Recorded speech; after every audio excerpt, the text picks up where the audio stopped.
Sinong umaahon, tayo ba o sila?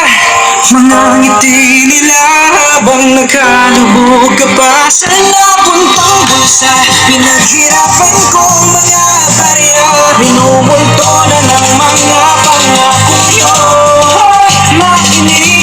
Ewan ko ba bakit napakarami yung kurap habang kami naghihirap. Kayo naman nagpapanggap na mabait-bait-baitan. Itong mga kurap, mga salot ng lipunan dapat nang wakasan para di na pamarisan ng katulad yung saking pera ng taong bayan. Pilit yung inaangking habang kami nakalubog sa ginawa yung kakupalan. Pagbaha sa kalsada, paano pa malulunasan? Hoy, makinig kayo, sigaw ng taong bayan. Tumingin ka sa paligid mo, maangan. Wag mo hintayin mga Pinoy ay magkaisa dahil sa sobrang galit sa isa kayong itutumba.